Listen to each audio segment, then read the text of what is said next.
Before we get started, make sure you subscribe to this channel. That way, when I release more videos like this, you'll get notified.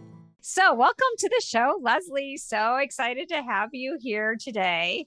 Oh, thank you, Betsy, for having me. I'm super stoked to talk to you.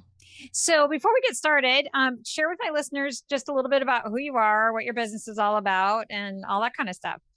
Yeah, absolutely. So my name is Leslie D, as in David Lyons, and I help women get over their fear of selling. Selling go from feeling icky to feeling like a place of power and service. So how did you come to this business model? What's your background? Yeah, totally. So I have a very funny background. So I was in corporate. I started in corporate HR, and I was in corporate HR for a while. Then I was recruited out of HR into recruiting, and that was my entree into selling. And so I sold for a few years. I've sold everything from, I always say selling people, but that sounds so terrible. That is what recruiting is, though, let's be honest. Exactly. So I went from helping people find their dream opportunities to my last position was educational sales. I spent about 15 years in educational sales. I left educational sales because I was also recruited out of that. But I like to say I was recruited out by Jesus. So I went and started working in full-time ministry at the mega church that I was attending here in Chicago. What was the mega church? Yeah, so about 10,000 members. Wow, yeah, that is a mega church. Yeah, it is. It was pretty large. And I went to be the minister to women and girls. Interesting. Yeah. So you were in sales. So you were in HR, then you went to sales, then you went into ministry. And do you feel like you still were in sales, like selling? Were you selling Jesus, or what were you selling? Yeah, you got to sell Jesus. Jesus is a hard sell. Let me tell you. But yeah, and so I've always been in sales. Also, while I was working in ministry, though, I opened up 2 pole dance studios. Oh, of course, that makes perfect sense. You know, going to ministry, then of course you're going to open a pole dancing studio. Of course, why not? Doesn't everybody go that route? No. But here's the common thread from my HR days to being in the current business model I am in now. I've always been a fierce champion for women's voices and encouraging women to stand in their power and their authority. And I did that in HR. I did it in selling. I did it in ministry. I did it in pole dancing. And now I'm doing it in coaching. So the thread is the same. I like to tell people all the time, your purpose is constant. The container can change. I love that. Yeah. So, but how did pole dancing relate to your sales purpose and women empowerment? A lot of people would not think that somebody who's a pole dancer is empowered. They would say opposite, like you're objectified. So explain that a little bit. Yeah, absolutely. So one of the things that we do in our studio is actively helping women to own their desires. Okay. You can get women in a room, and I know you're a coach as well. You can get women in a room and ask them really just one question. What do you want? And literally, you can hear a mouse pee on cotton. Like, it can get so quiet because oftentimes we're living the dream. And I know you work with corporate professionals. Wait. Mouse pee on cotton. A mouse pee on cotton. A mouse pee on cotton. I have not heard that phrase. It is a down south. I am full of that. Okay, so you can hear a mouse pee on cotton. It was so quiet when you were so quiet. Because think about how small a mouse is and them peeing on cotton. Like, it's crazy. Thank my great grandmother for it. Okay. Oh my God. Oh my God. Grandmother for these wonderful that just kind of come out of me. But that's how quiet it is. It's like, think about how small a mouse is and then peeing on cotton. Never done the research myself, but thank the good folks in Mississippi, because that's the phrase and that's where it came from. So if somebody's listening and they're from the South, they probably would be like, I've heard that phrase before. So it's hilarious. But yeah, they get really quiet. They get really quiet because a lot of times when you're working with very accomplished women, sometimes you take on the narrative of what does it take to be accomplished, which is not necessarily your life's heart or desire. We can get very caught up in the matrix, is what I call it, of what I should do, even what I'm skilled at. And this is what makes me money. But it's really not my heart's desires. So one of the things we do in pole dance studios is give voice to your desires. We advocate for that. So here's an example of how society makes women shrink and how a pole dance class looks to expand you. So there's a move that we have in pole dancing called a pole set. And literally you put the pole in between your adductors, so your thighs, and you sit, you engage those muscles and you hold it. Okay. Betsy, it's super painful because the pole is still, your skin is not. Okay. But this is an exercise that we use to prove a point. So we have all the women in the room get on the pole and sit there. And immediately, I'll just say, as the authority in the space, you're going to sit there until I tell you to get down. And people are like, oh, okay. And then they do it and the pain starts to kick in. And you should see these grown women who've paid me over $200 to be there, by the way. So they haven't given peanuts to be there, shaken.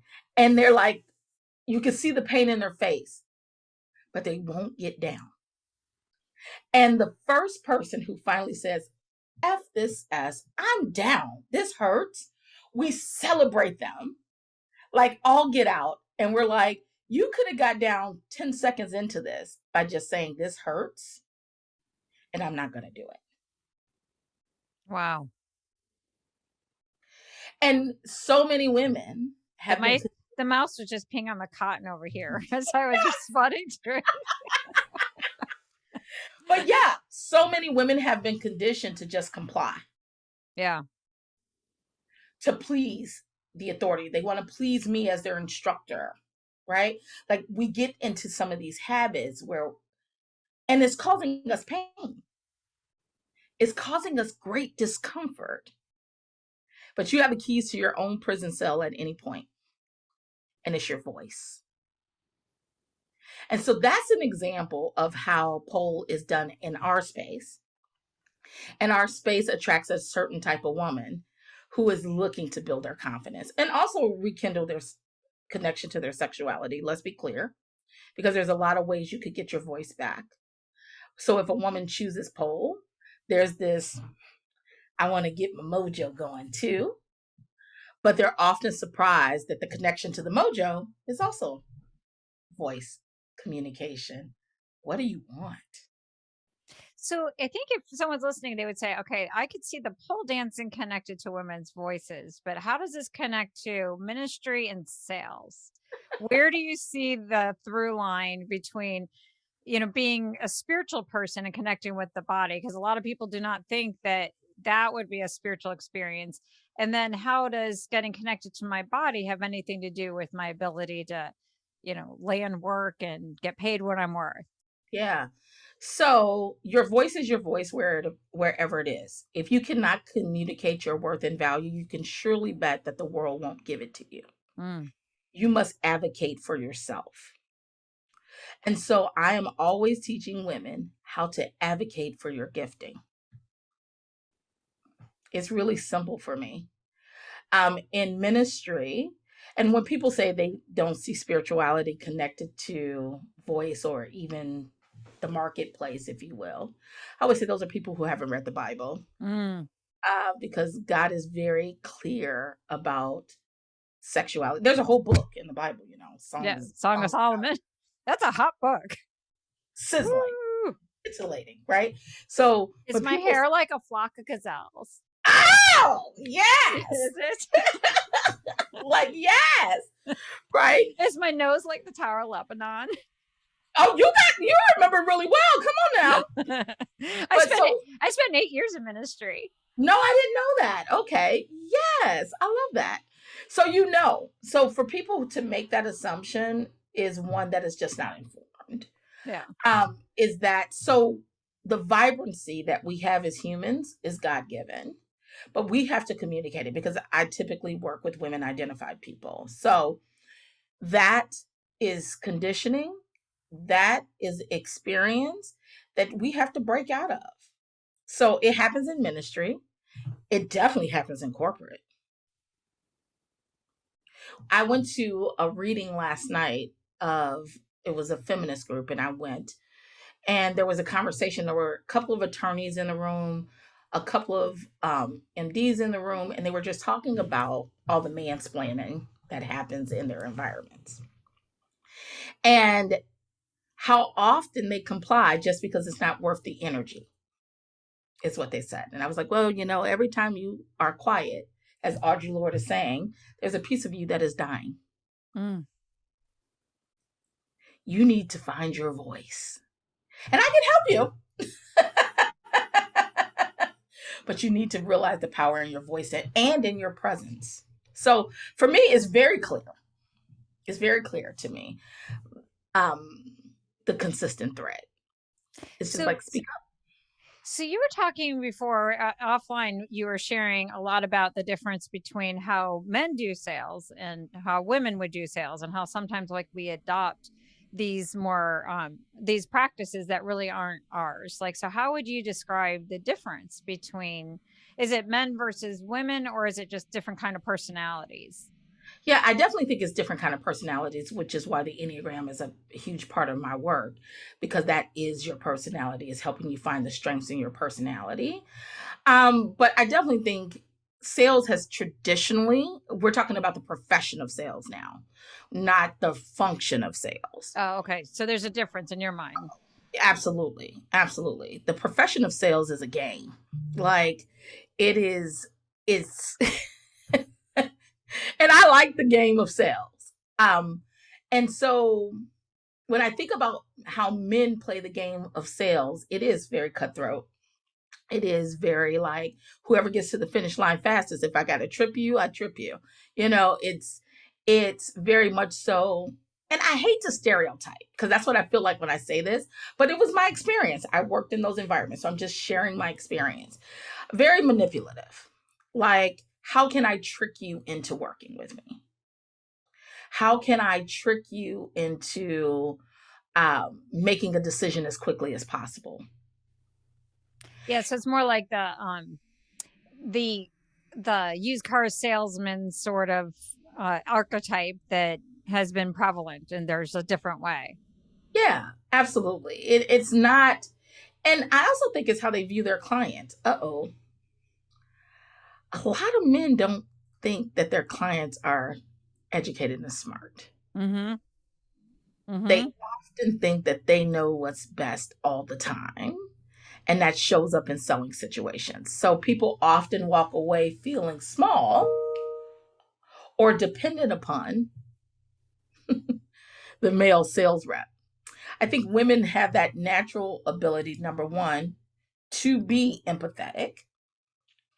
We typically can see beauty and appreciation in the person sitting across from us very easily.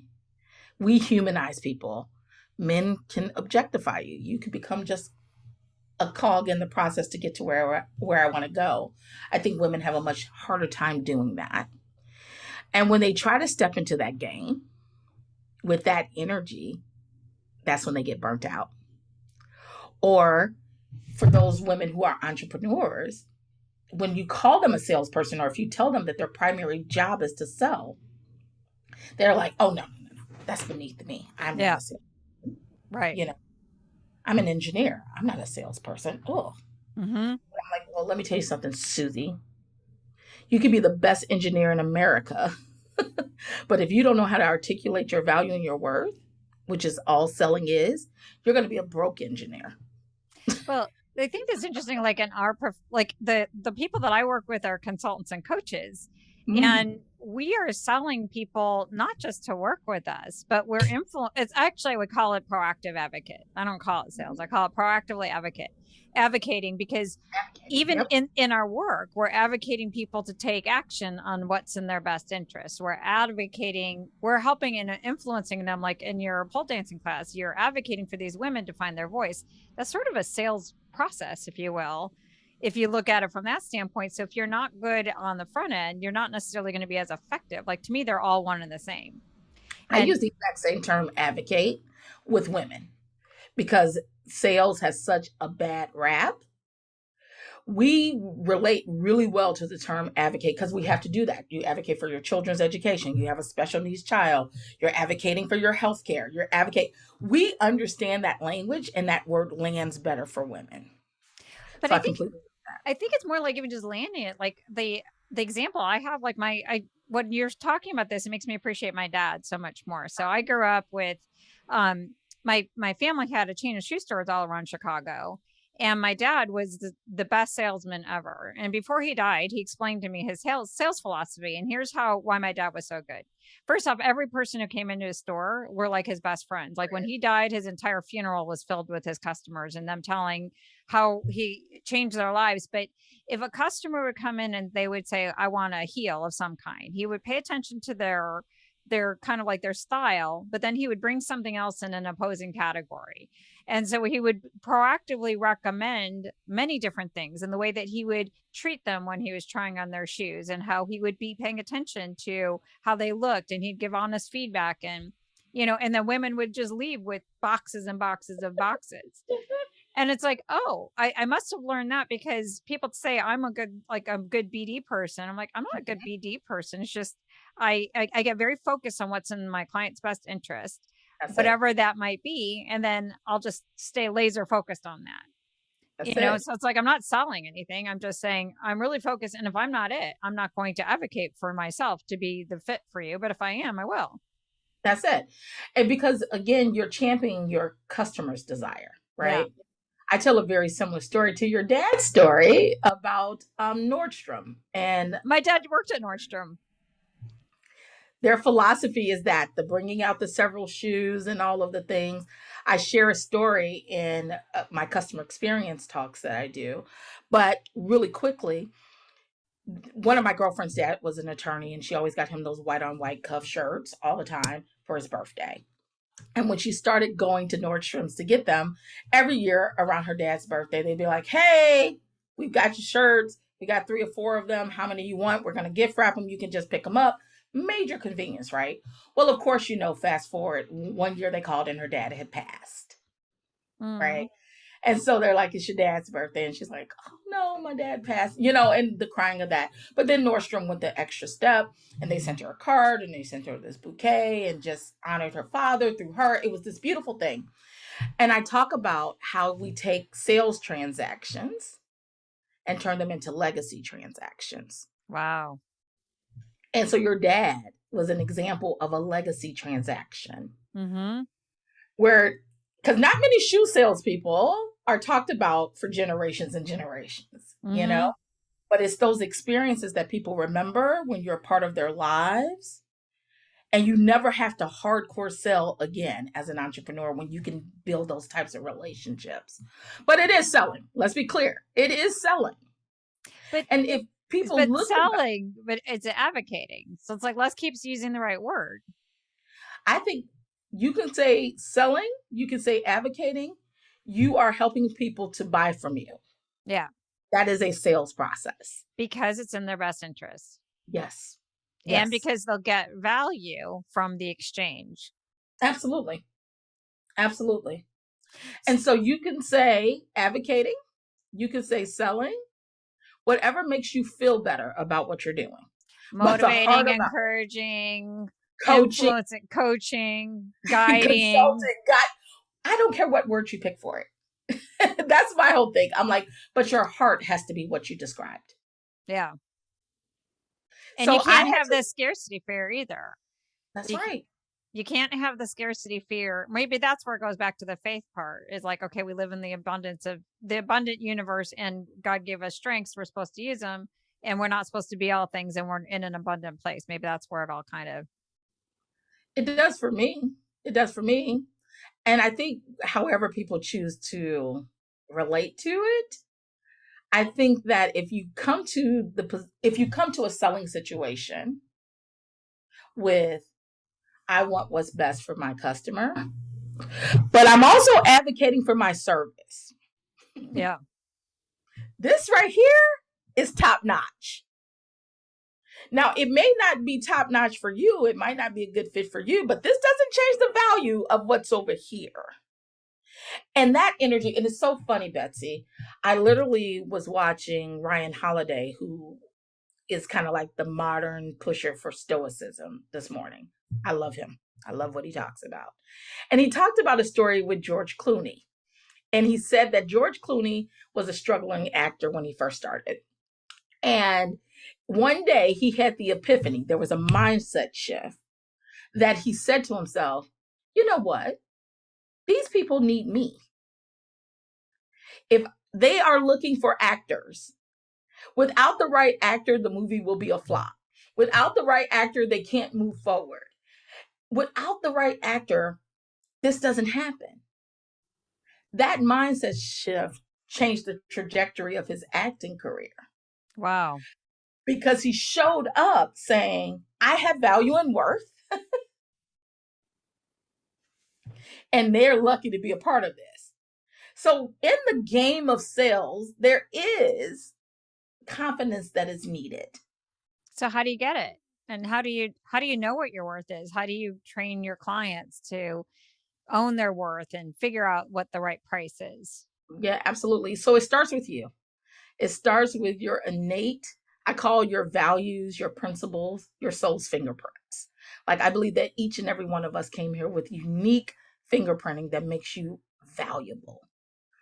And it starts with figuring out what are those things that are in me that I just do naturally, that I never even think about, that are my selling strengths. And so many moons ago, I say many moons ago, but it was like 7 years ago, I found the Enneagram as a tool. And it literally is one of the most accessible tools to help you figure out your innate strengths. So for those who are listening, Enneagram may not be as familiar as like Myers-Briggs or the Strengths Finder. It's sort of this ancient Sufti tool. Can you describe it in a nutshell? Yeah, absolutely. So I like how you said this ancient shifty tool. I like that. No, Sufti. It's Tool. the Muslim mystics who came up with this one like 1,000, like literally millennia ago. Well, here's what I'll tell you about the Enneagram. The origin of the Enneagram is highly debated. Highly debated. Yeah, highly debated about who came up with the Enneagram and where. A lot of people want to take credit for it, so I don't even go down that road. I don't know where it came from, but I know it's hella accurate. That's what I do know. So it's a typing system that is basically based off of two things, nature and nurture. So the Enneagram's foundational belief is that you came kind of pre-wired a certain way, so innate values, but then your environment shaped those things for you. Your experiences shape those things for you.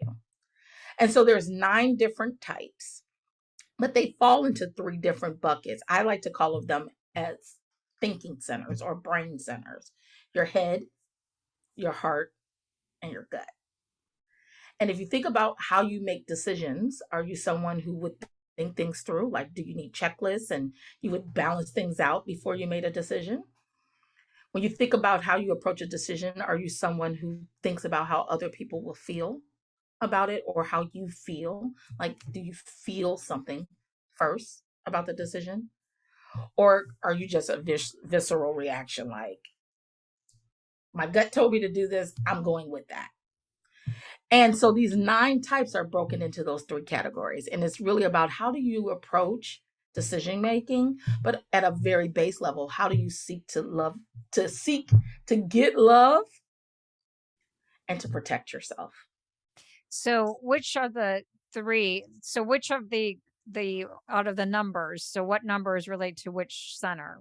Like what are the numbers relate to the gut? What are the numbers that relate to the heart? And could you describe the 9 briefly and then how they fit? Like what are the gut numbers? What are the heart numbers? What are the head numbers? Yeah. So 8, 9s, and 1s live in the gut center. Okay. 2s, 3s, and 4s live in the heart center. 5s, 6s, and 7s live in the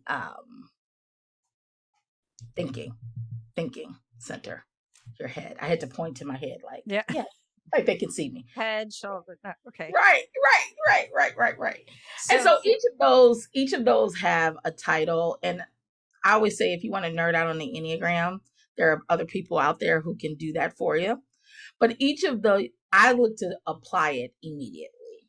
But each of those centers, if your audience went away with knowing, how do I make my decisions? How do I seek love?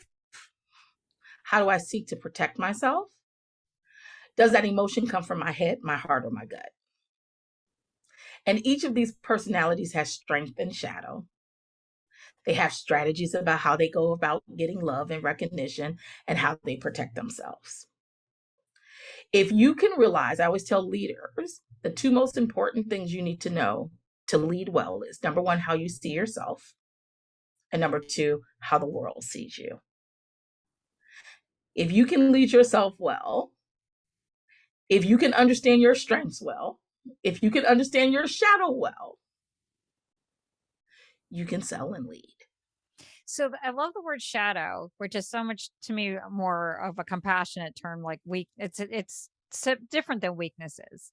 Like, what would you describe a shadow to be versus what other people would typically look at as strengths versus weaknesses versus strength versus shadow? Your shadow is a part of you, right? Your shadow is a reflection of you. So when I think about a weakness is something to strengthen. A shadow is something to integrate.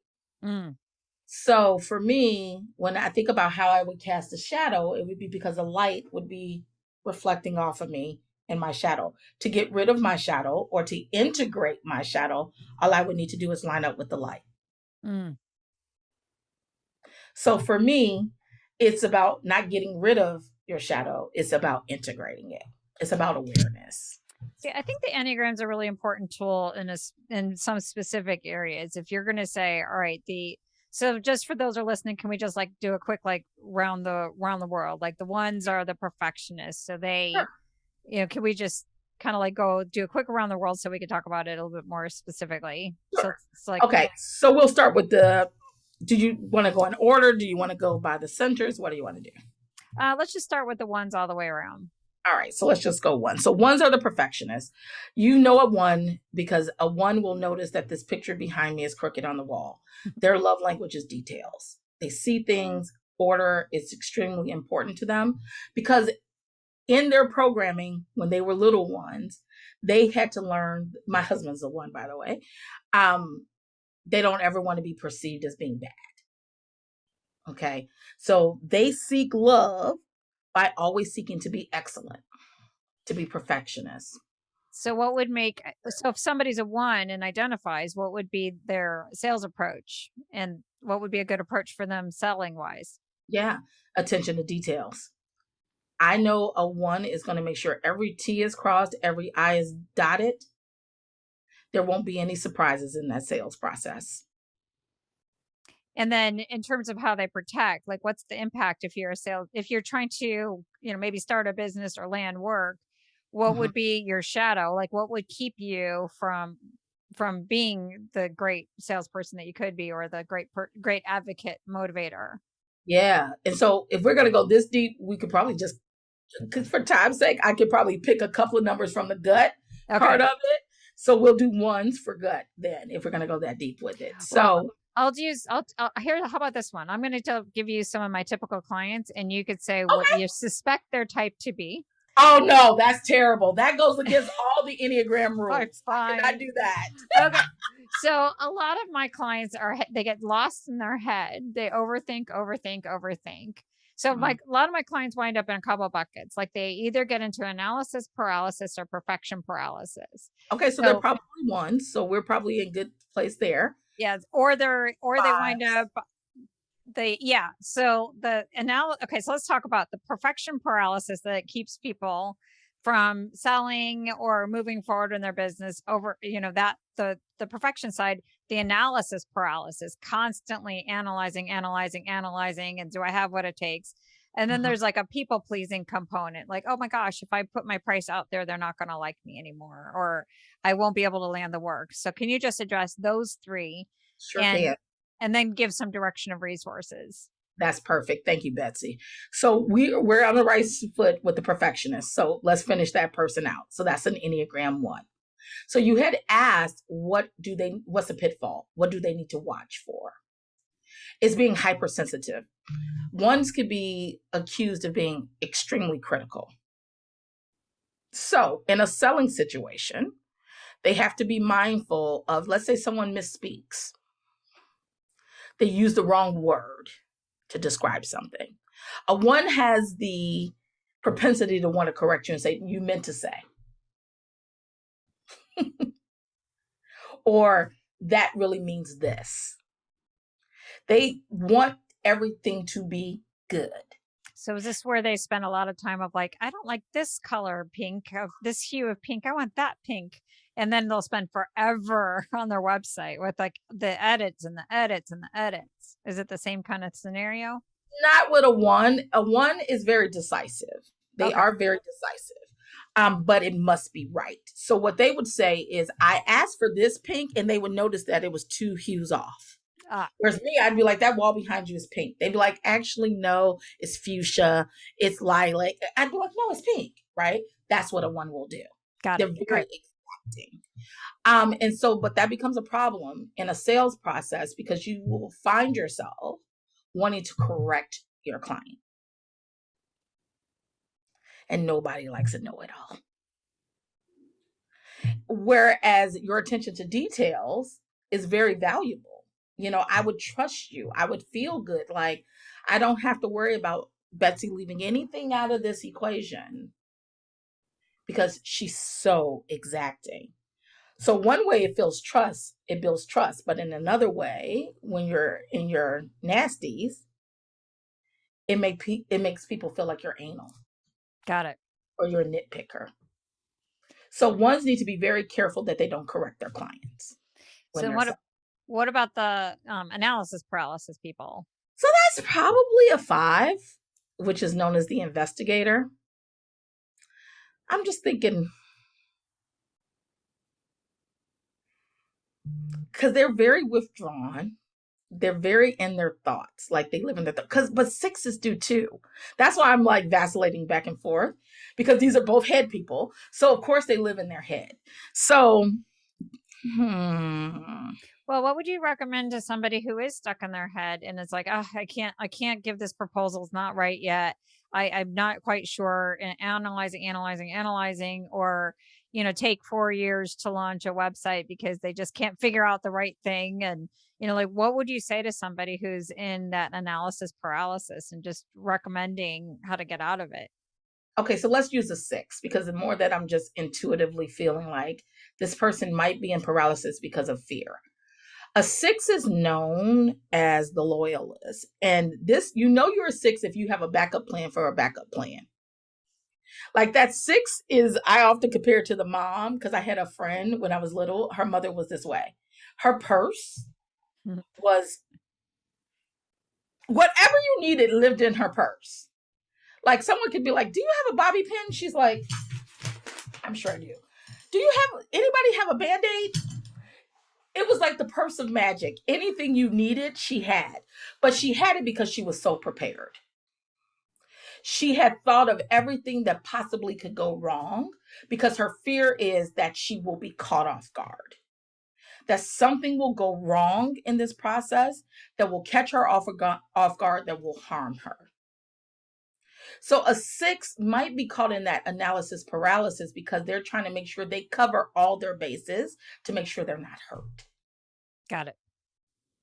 Their core wounding, if you will, I hate to use that word wounding, but your core thing that gets you all knotted up is fear. They're afraid. And so they feel like, if I could just come up with a plan, it's going to keep me safe. So yeah, I will go through and get stuck because I'm trying to make sure that when I launch, it will not fail. And we all know, if you've ever launched anything, some stuff is going to fail, right? But a 6 will they will retard their growth and never launch because they just can't get to that point because they're so afraid.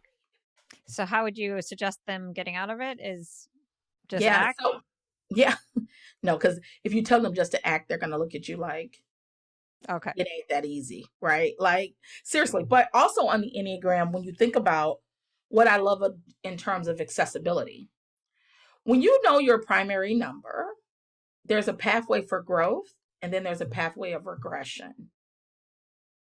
So if I want to know what growth looks like for me as an Enneagram 8, I know that I'm growing when I move to the healthy side of 2. So when I can go from being very dominating, very straight talking, without much consideration for how it's going to land, to being more cooperative, to being more of a what does someone need, kind of where we started. What does someone need and how I can meet that need?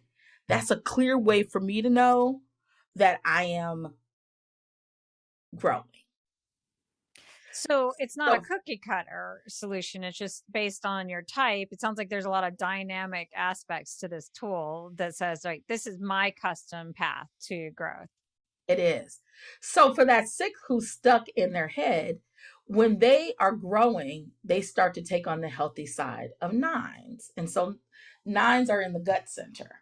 So gut action, think action, right? But it's the walking on the path. And that's why coaching helps, is to help you ask the questions that you need to move. I would ask a 6 who was stuck in paralysis.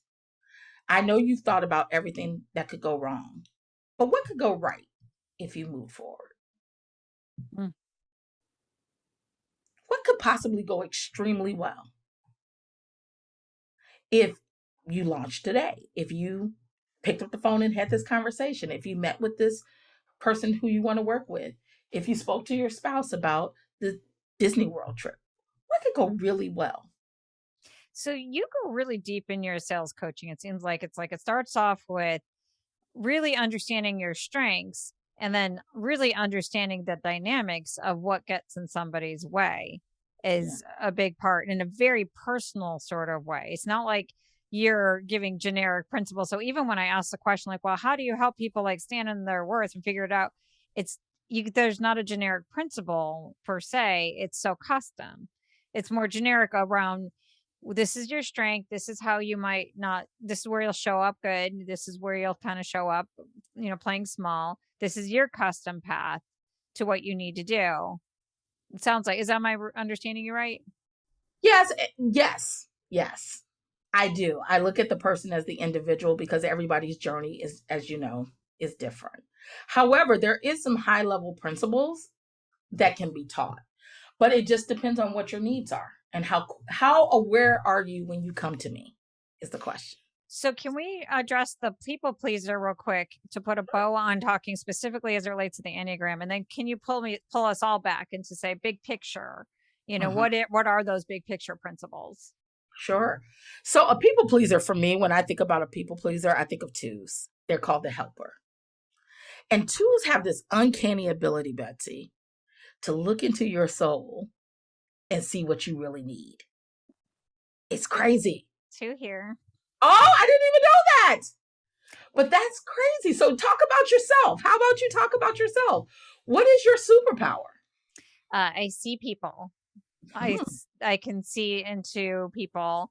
The problem sometimes is I think it's like it's created a strength for me when I was a consultant, is like, okay, I knew whatever, like, and this is a good thing in general in my life, is like, I anticipate what everybody's going to feel in any situation, and I'll make decisions in the present to accommodate all of that, which then becomes kind of like paralyzing. So I'm getting married next month. Yes. And thank you.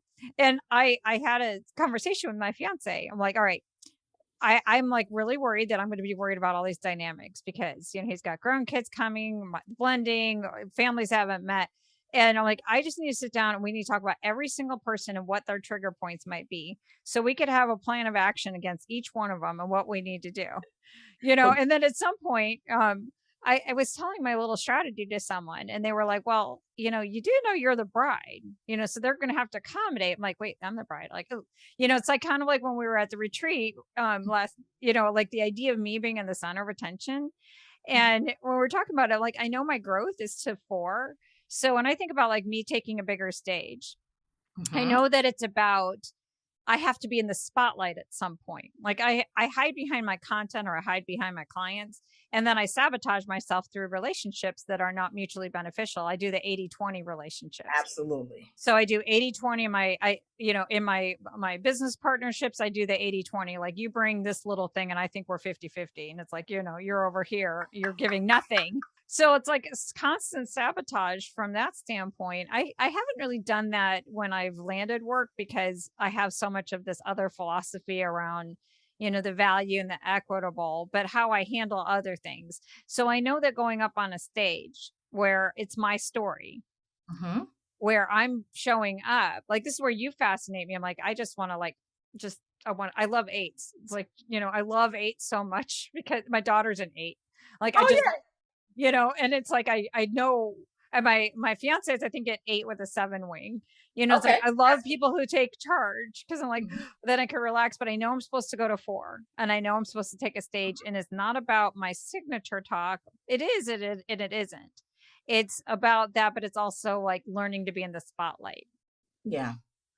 And 4s at their best are individualists, right? That's what they're known for. But they're also highly emotionally aware of their emotions, where 2s are outward focused. 4s are very aware of what's going on in them. Yeah, and that's been my longer term journey, and Mm. it's in moving away from this codependence. Yeah. It's so delightful, the growth. It's so delightful. It's like this ongoing thing. And I think that that's where a lot of these fears come in. If I were being honest around like why I want to talk about the Enneagram, is I feel like anytime you move into a growth edge, like, all of your protection styles are going to get all jiggered up, because you're in a new area. So now all of a sudden it's like it's all here. And I think that's why you need a coach like you, where you could help somebody like walk past it and say, yeah, of course, because you're stepping into a growth edge. You're moving into a higher level of light versus shadow. Like, to me, the shadow decreases when the light increases. It And does. so, That's the only yeah, so I think that there's something about that. So yeah, so that's the lovely experience of the 2 going to 4. Yes, yes, yes, yes. So let's talk about it from a sales capacity.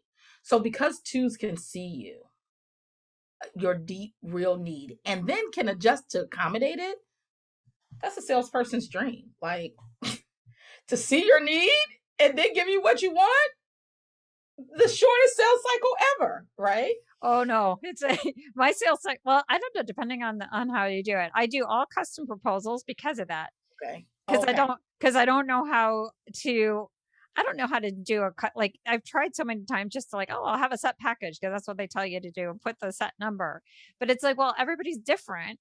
And so it's like, okay, well, I'm hearing that you need this, but also you're needing this and this. So, and you don't need this, you need this. So I'm going to go give that. Okay. That's interesting.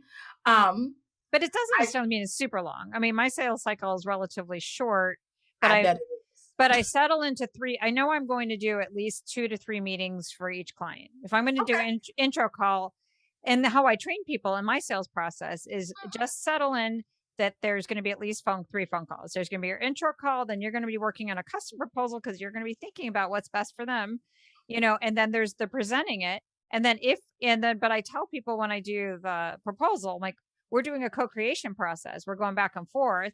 We'll create it together. So there might be a 4th call. And then the Okay. sales cycle's done. Okay. 3 call sales cycle is very typical. That's extremely short. Oh, When we start getting, yeah, I'm like, 3 calls, you got to introduce yourself. You got to put together a proposal. You got to present it.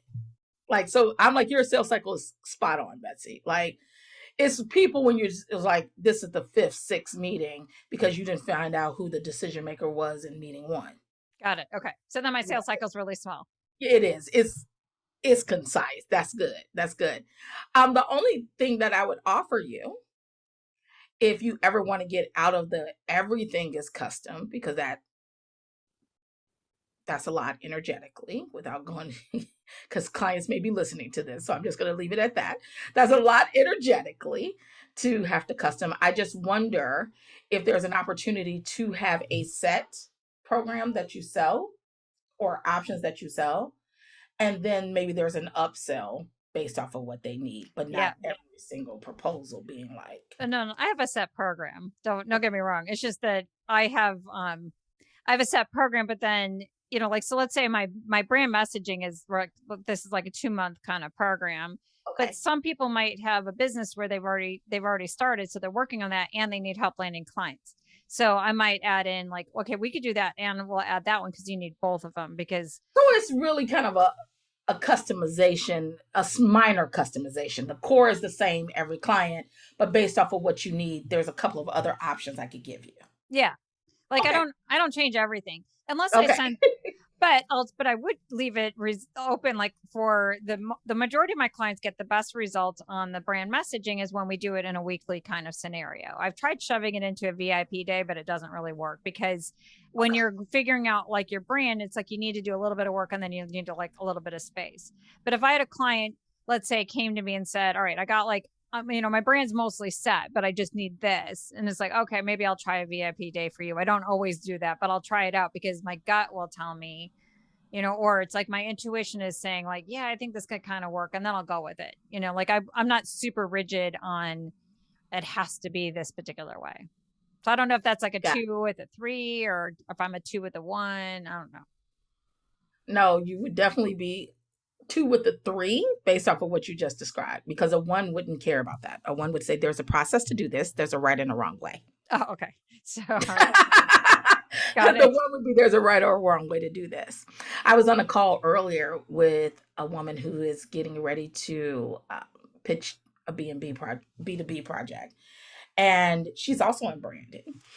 And the C-suite executives don't want to do her, I call them intake forms, but that's not what she called it. But, you know, basically, here are the questions that we need a questionnaire kind of a thing. And these people who she's pitching, they're like, we're not doing that. Okay. That's not what we're doing. That's wasted time kind of a thing. But it's very integral to her process. So it was funny because somebody on the call was a 1 and she was like, okay, fine. If you think you're losing business because they're saying they don't want to fill out that questionnaire, the first meeting becomes the questionnaire. Like there was no deviating from the process. That's a 1. Like, this is happening because this is the right way to do it. Now you can do it before you get to me, or we can do it at your first call, but it's happening because this is the right way to do it. So it's so funny you brought that up. That's how 1s respond.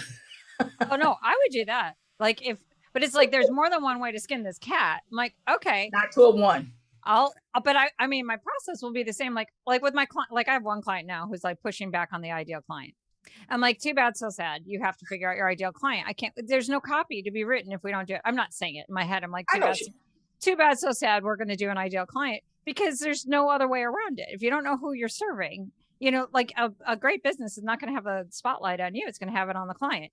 So too bad, so sad. And then, you know, he's like, I hate your forms. I'm like, well, all right, I'll make a new form. But no matter what, you got to settle in. You got to answer at some point, because there's no other way around it unless you like, I'm like, or what I said, I'm like, you can have your website, but it's going to be just like a LinkedIn profile, like just an extensive LinkedIn profile. We could do that if you want. It's not going to convert. You know, you're not going to, you can use it as a credibility tool, I guess, if you wanted it, you know, as you do RFPs, you could do that. But if you're trying to attract people to your website, this will not work. It's not going to happen. So I'll tell them straight out. I'm like, but there's more than one way to skin the cat. Like I can change up my process, but the outcomes won't change. Exactly. So is that a 1 or is that a 3? I still think it's more 3-ish than a 1, because a 1 is not going to be flexible. So you just show flexibility by saying, okay, let me think about another way to position this to this person. A 1 is not going to, no, a 1 has a process and you either on this train or you're off. That's so interesting. Okay, so let's talk about your big picture process. So I remember you have like these different P's around your personality, and I forgot the other, and I know the 4th one, but I forgot the second 2. So positioning, I think second one's positioning. We're doing good. You have a good memory. Personality, positioning, something, and then the cool one. Can you do the 4 things and then relate it to I'm just dying. Okay, because of the cool one. So it's 3 P's. So I did remember all 3 of them. You did. You did. Oh, okay. You did. So it's personality. Which we just talked about, right? Yep. What we Okay. just talked about. Positioning is once you know what your strengths are, how do you lean into those in the sales process so that you show up in George Clooney energy or Kanye West energy or in your welcome energy, like your value. And then the third is pleasure. Yeah. Pleasure. Okay. You got Pleasure. it. All right. You got to explain to my audience what you mean by pleasure. Yes. Like anytime you are selling or advocating or coaching, consulting, whichever term you want to use that feels good for you, that's a form of pleasure too. Choosing your languaging around it, what feels good to you. We use all types of tools, but we use breath work, we use emotional freedom technique, anything that takes your nervous system from, I keep forgetting people can't see me, but all over the place. Well, we will have a video of this. So if you do Oh want my to see God, I this, hope I don't have any makeup, nothing. Oh, well, 'tis his life in a big city, huh? So if you want to see what Leslie just did, I had no idea this was going to be a video somewhere. Okay. But yes, so all of your nervous system is screaming, right? Because your sympathetic nervous system, your fight, flight, freeze part of your nervous system is activated. Anything that can take you from sympathetic state to parasympathetic, where you're calm, where you're grounded, is pleasurable. And so there's a variety of ways to do it. One of my favorite tools is EFT. I love emotional freedom technique, aka tapping, to take the charge out of situations. So one of the things that we do in my process is we get to the fears around selling, like what comes up for you frequently, and we literally role play it. What happened in your last sales situation? What were you feeling? What were you thinking? How was your body responding in that process? And how can we take that ick feeling out of it? So what I love about EFT, other than other techniques I've seen like NLP or mantras and those sorts of things, is that those are aspirational statements. EFT deals with the ick of it all. It's like, let's just tell the truth about how you feel, and then we can reframe it. We don't just jump to the reframe. So as you're tapping through the points, you're saying exactly how you feel about selling or exactly how you feel about this client that you're getting ready to go to. So you're putting all of the negative emotions out there. You're voicing it, you're speaking it, you're getting it out. And then we're also going to reframe it. And the points that you're tapping on are meridian points. So if you've ever had acupuncture or acupressure, I call it spiritual acupressure, because literally you're tapping on the meridian points that are literally calming your nervous system as you're tapping. It is a super pleasurable experience because you go from frantic to grounded. is the experience pleasurable or the outcomes pleasurable? I think the experience is pleasurable too, because you can actually feel the energy moving through your body. Awesome. Okay, so if people want to work with you, Mm-hmm. how do they find you? Yeah, LeslieDLyons.com is my home base. Also, Leslie D. Lyons on LinkedIn. And then if my clients want to find you and they want to work with you, do they get anything special for my people? Yeah, you know what? Absolutely. Absolutely, because Betsy's so cool. One of the things that I do is a deep dive that I offer separately. I call it Soulful Values. That is a little bit deeper. We were talking about how you package things. In my traditional package, it's a very high level overview of your type. So you get your strengths, your shadow, and we're going to move on from there. But in Soulful Values, we go deep into that. So not only how does it apply to your business, but how does it show up in your romantic relationships? How does it show up in your childbearing, your parental relationships? How does it just show up in your life in general? How could you use this tool in your day to day? I would give that to your people for free. Wow. Yes. Wow. Yes. What about like for me for free? Come on. Wedding I'm like, gift. come on. Absolutely. I would love to do it. I would love to do it. Just hit me up. Wow, this is awesome. So, okay, we talked about so many different things today. if you were gonna think back to anything that we talked about, anything about sales or anything about the Enneagram, masculine, feminine, ministry, mice peeing on wool, or wait, mice peeing on cotton. Is there anything about these topics that you wanted to share more about? And I just didn't ask you the right question. No, you did a great job. I just think at the end of the day, for women, because I'm speaking specifically to women right now, if you have any apprehension around bringing your genius into the world, if you did take the George Clooney approach of that, my worth is my worth, whether someone buys from me or not, that is a position of power. We need women to make money, lots of it. And guess what? Yes, there could be, God could open up the window of heaven and pour me out a blessing I don't have room to receive. That is not just a song, it could happen. But it hasn't happened to me yet. And I'm getting ready to be 50. Like, it hasn't happened to me yet. So I'm not saying it couldn't happen, but what I'm saying is, I believe that if we're going to make money, we have to learn how to ask for it. You do the world a disservice when you sit on your brilliance. When you don't advocate for your work, and I've had the pleasure of sitting and seeing brilliant women who are terrified about getting their work out in the world. Our world suffers when you sit on your brilliance. So you got to get some confidence around what you're doing. We already know you're brilliant. We already know you're smart. We already know you're an expert. But if you don't tell the world, ain't nobody going to do it for you. So that's what I would encourage people to do, especially women folk. We're experts, but we got to learn to advocate. And get off the pole if it doesn't feel good. Yes, you got to get off the pole. You got to learn to speak up. You got to learn to speak up. All the ways that this is uncomfortable for me. Have boundaries. There's so much. Like, I could just talk about pole and how pole empowers women forever. But it is so much around boundaries, desires, expectations, connection.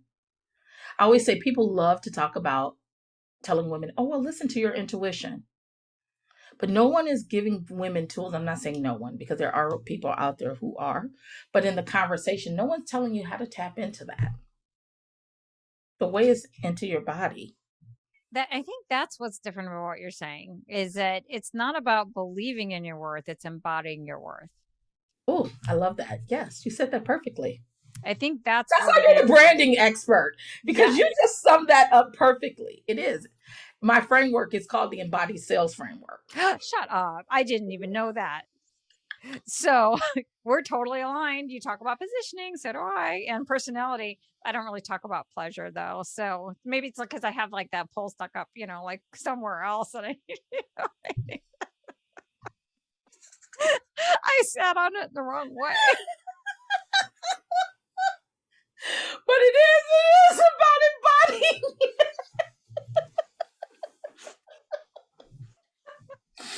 Oh, goodness gracious. My face is turning red. But it is about embodying it. Yes. Thank you, Leslie, so much for being on the show. You're welcome. You're welcome. Thank you so much, Betsy, for having me. And thank you for being such a light in our world. I appreciate the work you're doing. I'm sorry. I still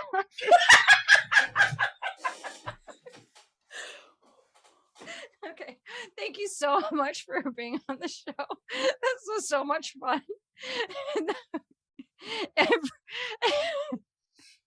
Okay. Thank you so much. This is a great.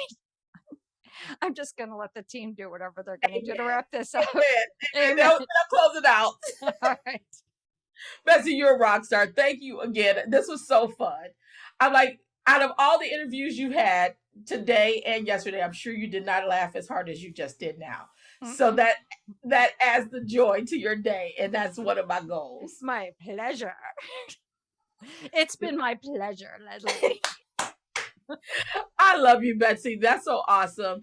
And if you need anything from me, seriously, like if you want to do a Soulful Values, hit me up. I would love to walk you through it. That'd be great. Thank you.